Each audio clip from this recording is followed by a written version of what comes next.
Em nome do Pai, do Filho e do Espírito Santo. Amém. Ó Maria concebida sem pecado, rogai por nós que recorremos a vós. Olá, querido internauta.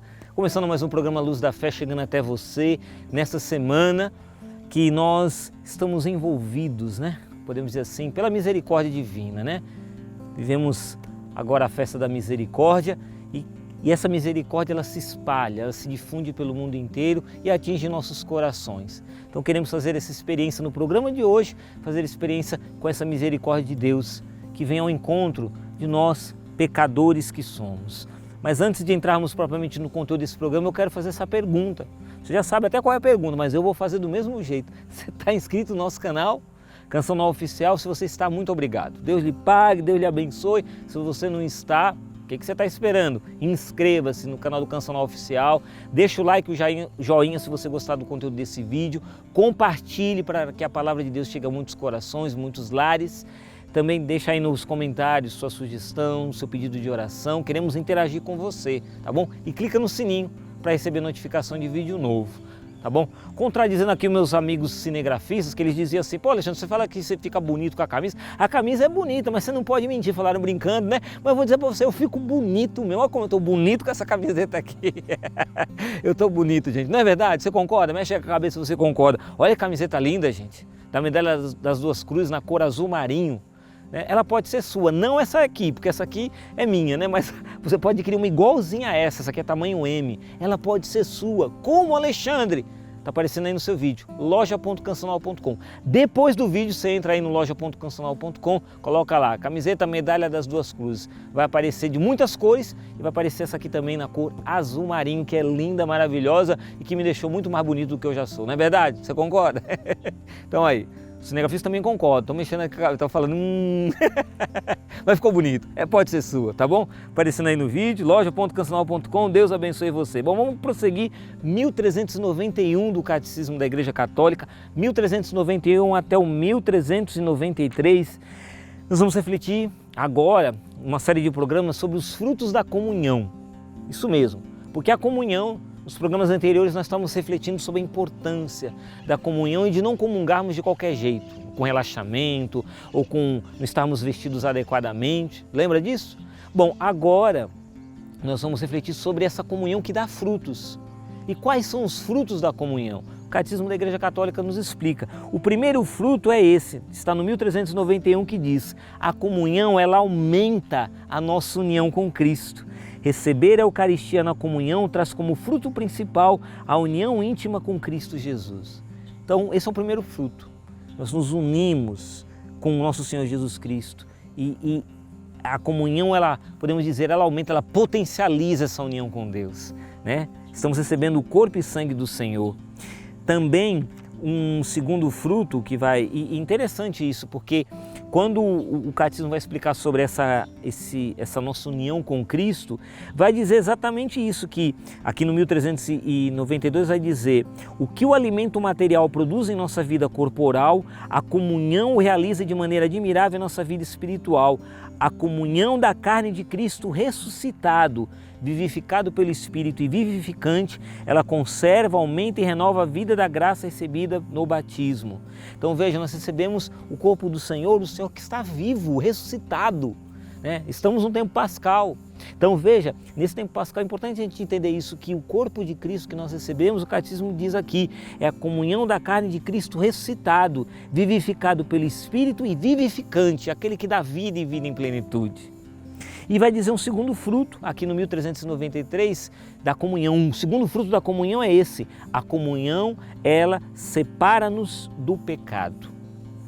O corpo de Cristo que recebemos na comunhão, ele é entregue por nós, e o sangue que bebemos é derramado por muitos para a remissão dos pecados.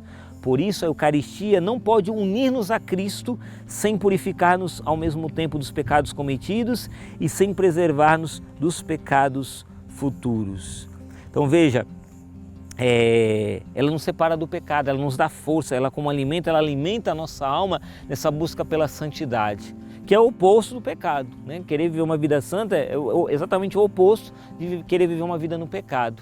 Então a Eucaristia ela nos ajuda nessa separação desse distanciamento do pecado. E aí vai dizer aqui, a esse respeito, eu quero refletir com você aqui, Padre Jonas Habib, nesse livro, né, maravilhoso, Eucaristia Nosso Tesouro, temos trabalhado com ele em alguns programas, aqui na página 23, ele vai dizer o seguinte a respeito da Eucaristia. Essa questão da Eucaristia que nos preserva, que nos separa do pecado, ele diz, a Eucaristia é como um remédio que temos de tomar constantemente, até nós ficarmos curados, principalmente quando a nossa luta é contra um determinado pecado, que não conseguimos vencer. Qual é o pecado que hoje você não consegue vencer, meu irmão, minha irmã? É o pecado da embriaguez, do alcoolismo, da bebida, do adultério, da pornografia. Qual é o pecado da mentira? Da impaciência, da raiva, você briga com todo mundo. Qual é o pecado hoje? Então ele está dizendo, a nossa luta é contra um determinado pecado que não conseguimos vencer. Diz Padre Jonas, se frequentemente recebermos o corpo do Senhor, seremos vencedores nessa luta em busca da cura e libertação. Você já viu algum doente sentir vergonha de tomar remédio porque já tomou muitos medicamentos e não foi curado? Não há motivo para se envergonhar. O que o doente deve fazer é continuar tomando o remédio até ele ser curado. Com a Eucaristia também é assim. Muitas vezes o inimigo insinua que não podemos continuar comungando, porque nos confessamos e constantemente caímos no mesmo pecado. Isso é uma tentação, vai dizer Padre Jonas.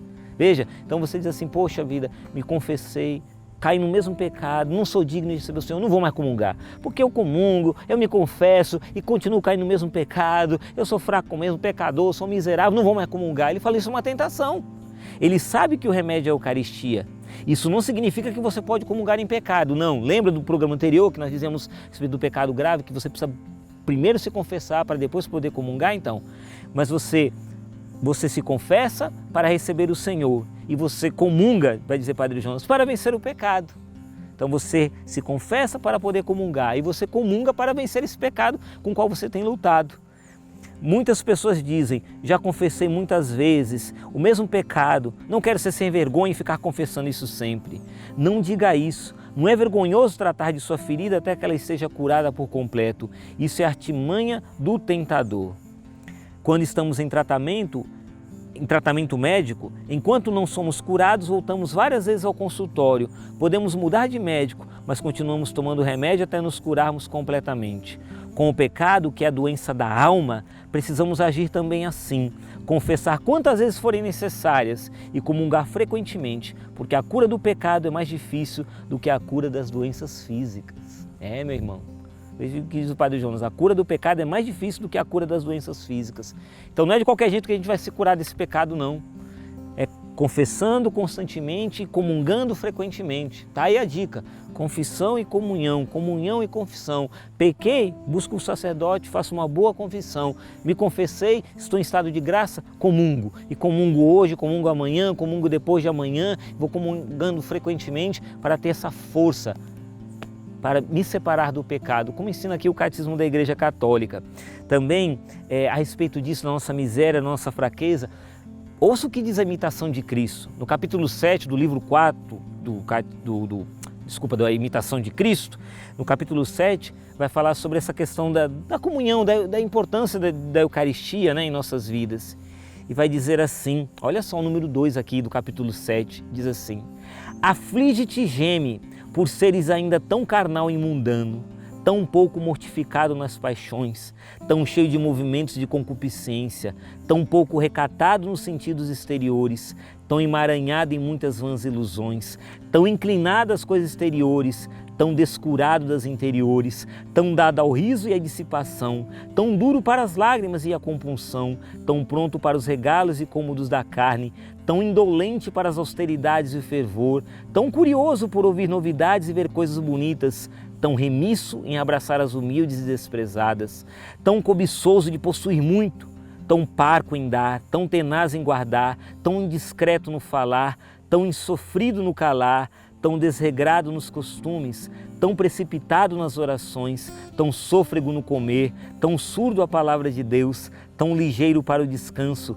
tão vagaroso para o trabalho, tão atento para as conversas fúteis, tão sonolento para as sagradas vigílias, tão pressuroso por chegar ao fim, tão vago na atenção, tão negligente na recitação do ofício divino, tão tíbio na celebração da missa, tão seco na comunhão, tão depressa distraído, tão raramente bem recolhido, tão precipitado à ira, tão fácil de melindrar os outros, tão propenso a julgar, tão rigoroso em repreender, tão alegre nas prosperidades, tão abatido nas adversidades, tão fecundo em boas resoluções, tão preguiçoso em executá-las. Veja que é uma lista enorme.